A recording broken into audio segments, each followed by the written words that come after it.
With just a few years to go until Uber driver Max Mulder retires, he's decided to dabble in cryptocurrencies. I need some serious money in the next 6 years. I feel like I've been forced into this, really. The promises of super going to pay for my retirement, it's just not going to happen. The pre-election rate rise. The RBA lifts them for the first time in 11 years. The 25 basis point hike.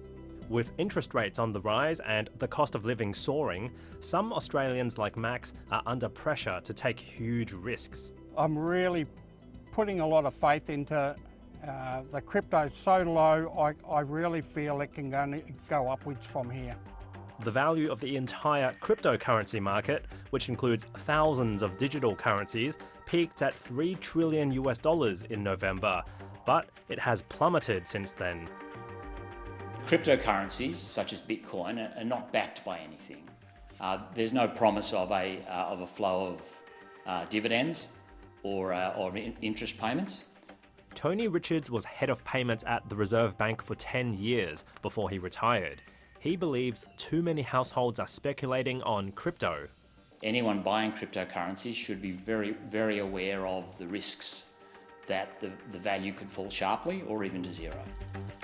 The consumer advocacy group Choice has found 1 in 9 Australians have bought cryptocurrencies in the past year. It's calling for laws to give crypto investors the same protections as those who buy shares on the ASX. The market is unregulated. What we're seeing is widespread market manipulation, market rigging, a real rise in scams. These concerns are not unique to Australia.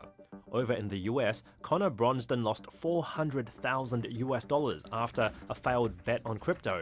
It's not everything to me, even if it's a horrible experience, and just try to look on the bright side of it, which is hard, but doable.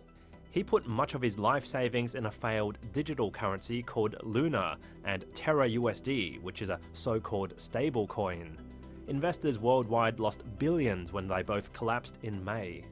One of the world's biggest crypto exchanges, Binance, spruiked Terra as a safe investment before it collapsed in circumstances which aren't entirely clear. It's not the language that I think we'd use again if that advertisement were to be considered by the marketing team. I do think it's false advertising in this case. We obviously have seen that it wasn't a very safe investment. So I think that there needs to be considerations around how that advertising is being done to protect consumers. The head of Binance Australia says he also wants more protections for consumers. I think part of that is obviously protecting them with a safeguard of funds. For example, Binance has a pool of over $1 billion in capital. Though that's mostly from Bitcoin and other cryptocurrencies rather than cash.